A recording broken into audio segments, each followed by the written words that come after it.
Hi, you're listening to the Fresh Start podcast, and this is episode number 6.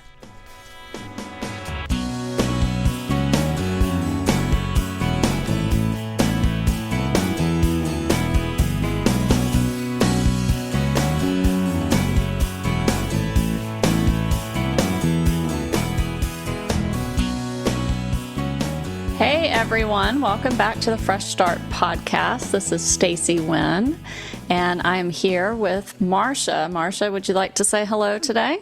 I would like to say hello, and I just want to tell everyone that Stacey has an armed gunman, a loose gunman in the area.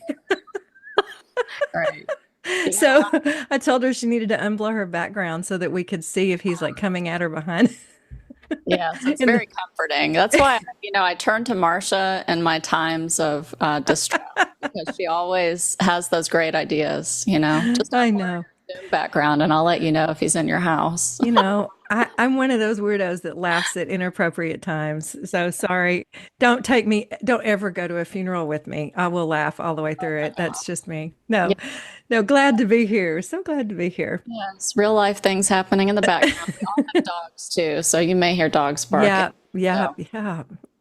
But I am just happy to introduce my friend, Angela Litwiler, who's our guest today on the Fresh Start podcast. And I've known Angela for many years now, and we have participated in a faith deconstruction community together and gotten to know one another. She is just full of fresh starts in her life and in an area near and dear to my heart with career transition and just building skills as we continue to move through life and decide what it is we want to be when we grow up. So I am just excited to hear her story today and for her to share that with you listeners. And maybe we could start, Angela, if you just want to introduce yourself and a little bit about, where you live and what you're doing right now. Sure. I'm so excited to be here. My name is Angela, like Stacey said. I currently live in the state of Texas, where I was born and raised. I am in a suburb of Dallas. And I think that what you said is correct about seeing what we want to be when we grow up. I'm trying to get there, but I don't feel like I'm there yet. And I'm glad because I like the change. I like always having something to look forward to that's different. Currently I work for the city that I live in human resources. I am the employee life specialist, which means I onboard people. I do training and development, and my goal is to retain people. I am not the HR that wants to fire people. You're the good guy. Yes. I want you to stay. Good. Yeah, I've been perusing your LinkedIn profile and was astonished to realize that you and I weren't actually connected out on LinkedIn. So I did connect with you today. I saw that email come through just as I was getting this link, and I was like, oh, we aren't already connected. But I see a journey in your career. So just tell us a little bit about what has drawn you, what continues to draw you to new places in your career. Sure. So I would say starting out as finishing high school, heading into college, I wanted to be a teacher, and I went to school for education. My undergrad is in elementary education. And at the end of my schooling, while I was student teaching, I realized that is far from what I want to do. I do not want to be in a classroom every single day. As much as I love the kids, it was like the lesson planning and all of that was just not my favorite thing. But I instead had kids, and I was able to be a stay-at-home mom for many years until they were teenagers. But during that time, my life took me on many changes. I was thinking about how to talk about change, and I always have said I don't like change. My mom was in labor with me for 36 hours and 3 weeks late, and I was like, don't make me have to change my location. I'm comfy here. Yes. But then when I look back on my life, I actually really do like change, and I like moving and doing something new. It gets boring to me when I'm always doing the same thing every single day. Although I love a routine, my long-term life, I want to have some variety. in that. So I was married initially to a pastor. He was a youth minister at a church. And about a year and a half into our marriage, we transitioned and we were house parents at a children's home for nearly 3 years. And we lived with teenage girls. And that was a great adventure. I absolutely loved that. But we had our second child while we were there, and it was more difficult raising kids, little kids, in that environment. So we went back to traditional youth ministry. And after about 4 years of that, we moved to Poland, like the Oh, country of Poland. oh my. Yes. And so that was a big change, obviously. My mom thought moving to be a house parent at a children's home was going to be a lot, but Poland was a whole other adventure. So we were missionaries there for 6 years.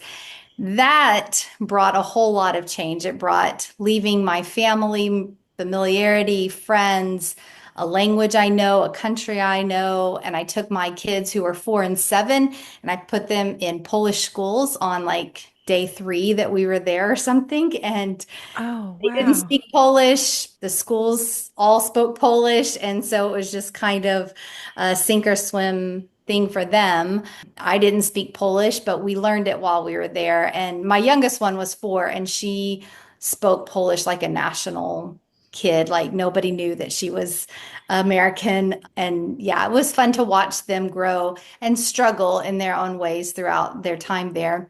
But for me, it was such a time of growth of having to depend on myself and on my religion and God at the time to get me through that. That change, although I felt very confident that was where we were supposed to be, it gave me a broader worldview to understand living in a different culture in a language I couldn't speak. Mm. I got conversational, but I would never say I was fluent in Polish. And it gave me a lot more compassion for the people that live, especially in Texas, because we have a high percentage of people from Mexico living here, and some of them don't speak English, and some of them do speak English, but it's broken. And I just have a lot more compassion for, but they know a different language and they can probably speak their language and they're not unintelligent people, that Right. they just don't, it seems like they just don't speak our language. And so we think, oh, you don't have, the same understanding that I do. But that gave me a different perspective on that and a lot more compassion for immigrants and people living in other countries. So after about 2 years, 6 years of living there, we uprooted and moved to London, England, Oh my. which was a whole other culture. And I actually went reluctantly to London. It was not it wasn't in my heart that I wanted to move there, but God had different plans for our family going there that I needed to be there, and so that brought all of the world to me, because there is so many different nationalities living in London, so many languages spoken in Mm-hmm. London. Like 8 million people, I think, live in London or did at the time. So you were never by yourself, but you always could hear a different language and eat different food. And it just really broadened my worldview for all kinds of people living in London. And it also, all of that 8 years of living overseas really gave me a different perspective on my home country, on raising my kids other places, and yeah, just what life is like outside of the United States. When I first moved to Poland, I thought I needed all of these products from America and have somebody send me this and that. And then all of a sudden one day I started looking around and I thought none of these people are getting their stuff from America. They're all going shopping at their grocery stores. And so I just shifted what I did and acclimated, and I think it made a huge difference, just in that, just my attitude changing to living Mm-hmm. amongst the people that I was called to be with. Mm. So, Were you missionaries in London as well? yes, Okay. yep, yep. So we were working there. Both of those were leadership positions. So we were team leaders. So we brought new people onto our team. We worked with nationals. We developed leaders that could teach and start churches and do things like that. And so that was a fun. I really, really loved that. One of my favorite parts of that job was bringing new people on and giving them the opportunities that made me excited when I first moved to the countries and helping them fall in love with the countries that I had then fallen in love with. So then after 8 years of living abroad, I found myself coming back to the United States, and my husband and I were divorcing sadly at the time. And so then I was a single mom and I had to do something to provide for our kids, because most of the time I was dependent on him for our salary and insurance and living expenses, all of the things. And so Right. yeah, so now here I am with think she was 15 and 10-year-old, 11-year-old, and having to then figure out how to start over. That was like my biggest start over point. And although I had a lot of experience, I didn't trust myself or believe in myself enough to think I could just go get a job and provide. And so, anyway, a friend of mine knew somebody that worked at Stitch Fix, which is an online clothing company. Oh, my sisters get all their stuff from Sticks. I love Stitch Fix. There was a distribution warehouse in Dallas, and so I just applied just for a regular, like working in the warehouse position, and I just needed something. And that allowed me to really kind of be in a place of healing. All I had to do was go to work and come home and take care of my kids. I didn't have to bring anything home with me. I didn't have to think long term. It was just go meet my quota, come home. And that's all I had to do. And for about 8 months or so, it was good. It was exactly what I needed. Mhm. But then after that time, I was able to get a couple of promotions while I was there. And my heart really began to beat and get excited about human resources. And I think that is just as much of a calling as going to be a missionary because Yeah. not everybody wants to go into human resources. Yeah. Oh, yeah. That is Um, a calling for sure. yeah.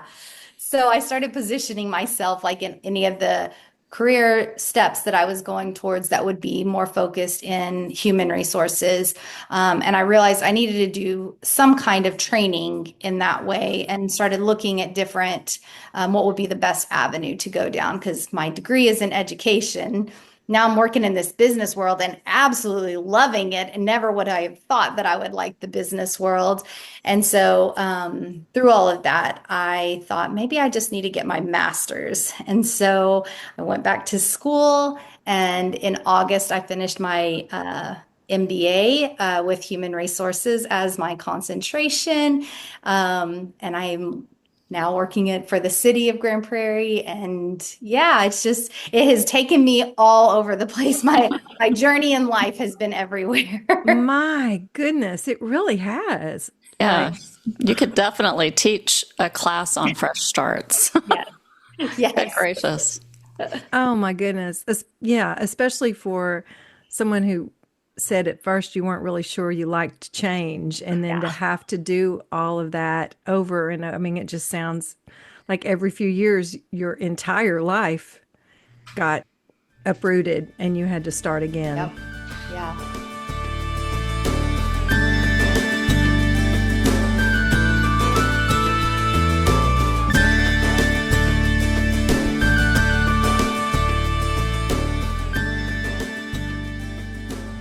Well, as you think about all of the changes you've made, and, each time you go through, some parts of change are then more comfortable and some parts are new.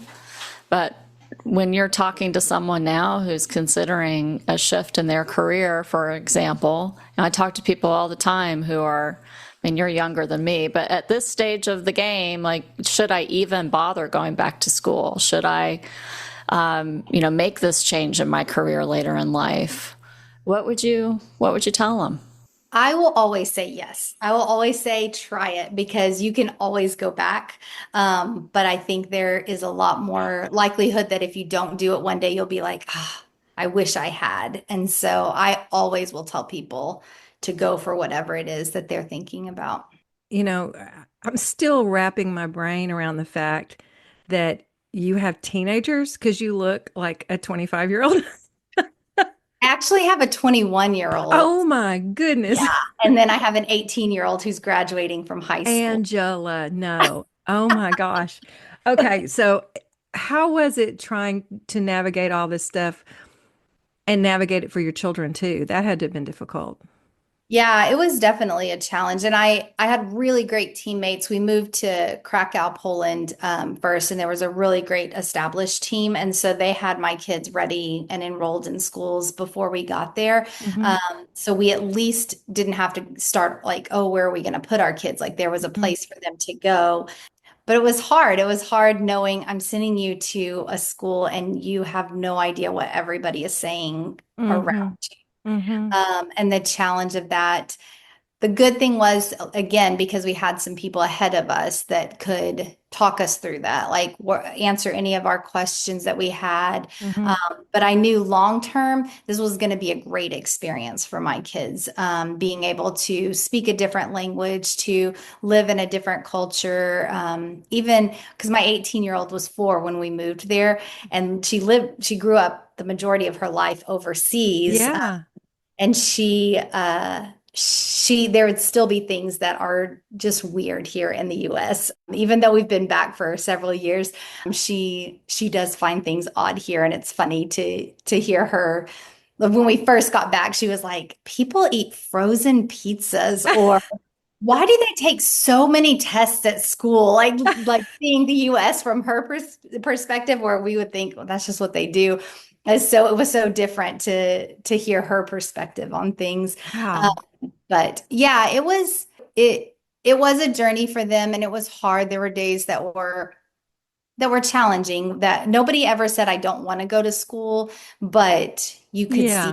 the days that were more difficult. Hmm. My older one had some more difficulty acclimating to the culture. She had ADHD, and that posed a bit of a challenge, but she got through it, and she loved living over there, and still talks about like that. Both of them, I think, if given the opportunity, would go somewhere else and live. As we were looking at our next move and our next adventure, I mentioned to my 18-year-old, well, what if we don't live here anymore? Like, what if we move somewhere else? And she was like, well, I thought you would, and I'm not staying in Texas forever. So it's good for them, and they see our world and politics and everything differently than most of their peers, I would say. Yeah. Does that mean you're moving to Florida? Florida was not on my list. No doubt. But Tennessee's not either. Oops.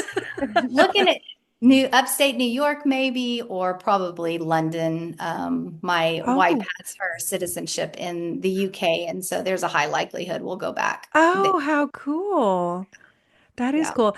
Well, going back to because I had a squirrel moment, got distracted by your how young you look, and not to put you on the spot, but I do know a lot of women, especially in that get in your situation where they've been married, they've depended on their husband's income, they were stay-at-home moms or whatever. And when divorces happen, the men's lives don't seem to be quite as turned upside down sometimes because they just go on with their jobs and everything. And then the women are trying to figure out how am I going to take care of myself? So, do you mind me asking at what age you actually went back to school? Yeah, let me think. I think I started in 2023, the beginning of 2023. So I must have been 43. See that Yeah. is so inspiring because I know so many people are like, "Oh, I can't go back to school now." We can. We put so many limits on ourselves. So good for you. I bet your girls were so proud of you. I hope so. I hope it motivated them and inspired them that they Yeah. don't. And I always say you can go to school now for something, but it doesn't mean in 15 years that's what you still want to do. And you can always go back and do something different. There's so much pressure, I think, today on kids that they're 18, 20 years old. Okay, decide what you want to be for the Right. Yeah. rest of your It's life. ridiculous. Yeah, and I'm a walking testimony of go to school, get a degree. A lot of times it's just showing an employer that you completed something, Hmm. and then figure out what you want to do with your long-term life. And you can do that at any point. So, what have you learned about yourself? in the midst of all these moves? Yeah, I learned that I am resilient. I've learned that I can acclimate to any changes that come. I don't know if you guys talk about the Enneagram or know the Enneagram. So Oh, yeah. Stacey does, but I'm an Enneagram 6. So I am worried about everything constantly. I have my eye on the horizon for anything that might go wrong. So you would think that change would not be something that would be good for me. But as long as I have time to prepare for it and I can think through all of the worst case scenarios, I'm ready to go. Like, let's move tomorrow somewhere else and let's do it. But I've taught myself because I'll panic forever. And I've taught myself, look back at these other situations. You were terrified about X, Y, and Z. And what happened? You got through it. You figured it out. Nothing has destroyed you. You've been fine. And so I always try and remember that on the moments that I'm like, we have to change again. That it's okay. You've done it before. You can do it again. Yeah. Yeah, I love that. When I coach Enneagram sixes, that's exactly what we talk about is, think about all the things that you've done and the fact that there's probably no problem or situation that you can't figure your way around or through.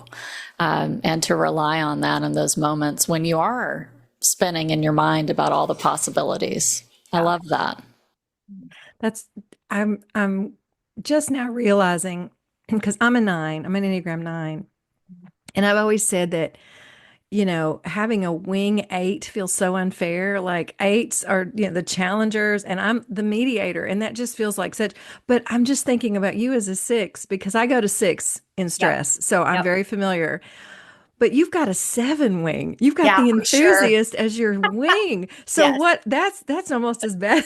Yeah. My wife always says that my 7 wings keep wing keeps me from being huddled in a corner panicking.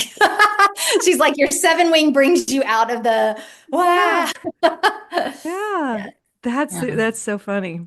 I love that. I love And it Enneagram probably is what stuff. keeps me from being like or makes me bored after a long time of doing the same thing. I'm like, okay, Mm, something different. What can I do now? yeah. Yeah. And so you mentioned your next idea, the next thing. So what do you know about that already? We've been talking. We've been trying to make a plan. My wife would like for Macy to move to college in August and we move somewhere else immediately. I'm not opposed to that, but I feel like I don't want to be like, bye, you're out of the house.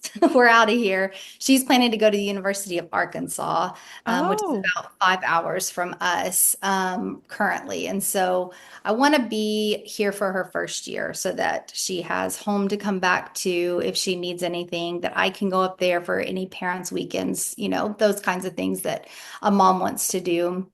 But we also are not closing the doors if an opportunity came so that we can make a change.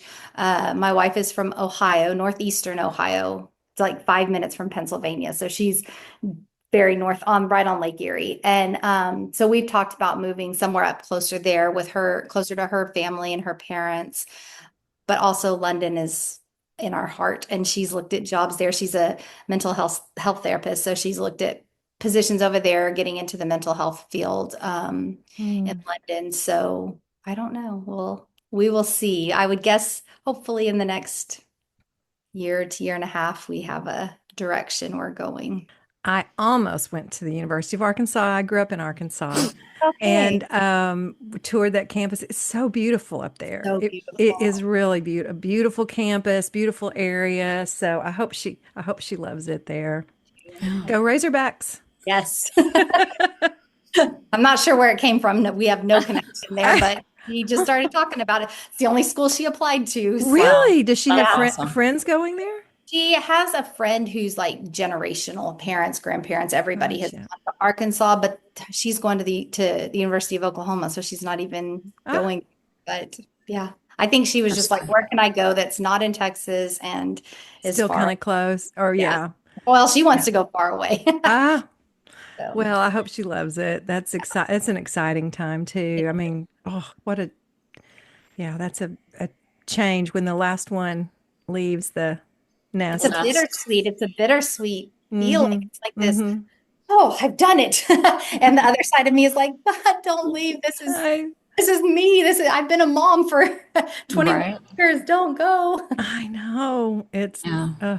yeah. When Isn't that part of fresh starts too? It's that grief of letting go of, because it's not always, we're not always leaving something bad. Like in your story, you continue to move forward in your career with a purpose and a passion for doing more.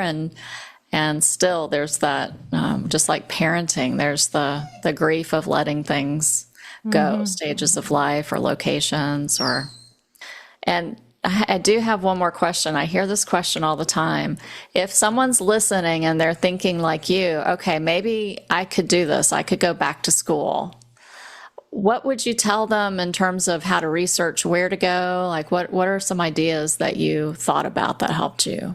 Yeah, I think, well, I'm an Enneagram 6, so I've asked all the questions and done all the research before I made a decision. I would think one, going back to school is going to cost money. And so looking at financial, like what can you afford? What are you planning for? Is it okay to take out loans? Like that kind of stuff. And then looking at programs that fit what you want to study.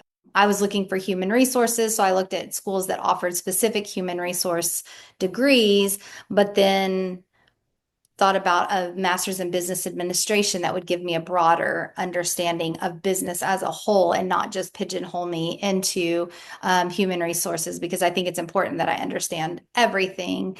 Ask people, talk to other people. What do you think? Where did you go to school? What did you study?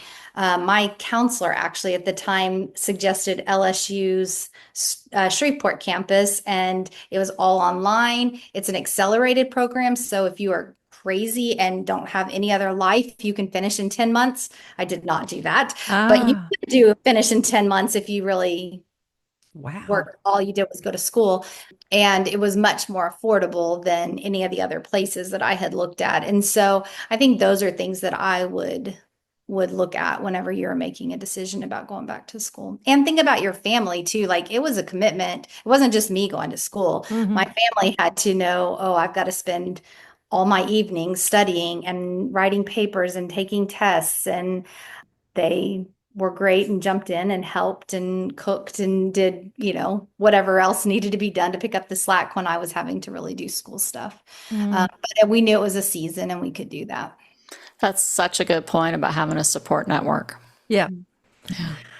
But at least there are like online, Mhm. there's ways to do it. And my women's nonprofit works with single moms a lot. And, a lot of them they can only take, at least there are online options, right? But they can't like dive in full time. They can only take like a class here at a time. And they're thinking, it's going to take me like 6 years if I just do it. And I'm like, yeah, but so what? It's like in 6 years, you'll have it done. But if you don't start now, if you don't try just doing a little bit at a time, 6 years is going to fly by like that. And then you're still going to be wishing that you had done something different, with your life. But It yeah, does it does feel like at the beginning, it feels like it's so far away. right. And then all of a sudden oh, I'm done. And then I think even to me, sometimes the longer it takes, the more proud you are. Like the more I was like, I invested this time and I did this. Like nobody else could do my master's but me. And Right. that was the thing I had so much pride in, was that I did this. And just to brag, because I was very proud, I did it with all A's in all of my classes. And I just I love Congratulations. that. I can do this. I did it at the beginning. I was like, all you have to do is make a B, you're fine. Maybe a C, one C, it'll be fine, because I am a straight A student. And then I made an A in my first class, and then my second one. And then I was like, okay, I'm committed now, Oh, not make A's. But that's I think, fantastic. yeah, but it can be done. And I think that thinking about like what legacy do you want to leave for your kids? Like the single moms, they have kids watching them, and it's hard and it's hard work, but those kids are watching their mom put in a lot Hmm. of hard work and Hmm. the value of that. Yeah, that's inspiring. Okay, Stacey, do you have some prompts for us today? I do. So, because we have this wonderful special guest who is going to talk about expanding knowledge and finding the opportunities to continue learning, our prompt is, what is one area of knowledge you'd like to expand upon, and how can you start learning about it today? So, from the thinking stance, identify gaps in your knowledge or areas of interest. And feeling, connect with your curiosity and your passion for learning. And doing, find and engage with a resource like a book, a course, or a support person, and find out more and get started. That's right. I love Never that. too old, it's never too late. And yeah, I hope that inspires somebody out there. It inspired me because I've Yeah. actually been thinking about taking some classes, and I keep thinking, I'm too old. You should do it. Never. I think I might. I And think I might. if you ever doubt, you need to call Angela. I'll just call Angela and say, all right, can you help me with my math homework, Angela? Yes, I love math. I can help you with math. All right. Well, thanks so much for sharing your story with us Thank today. you for having me. I love hearing people's stories. It's always inspiring, and I think we all can relate to different parts of your story. So, thanks so much. Thank you, guys. All right, you guys, thanks for joining us on the Fresh Start podcast, and we will see you back here in a couple of weeks. Be well.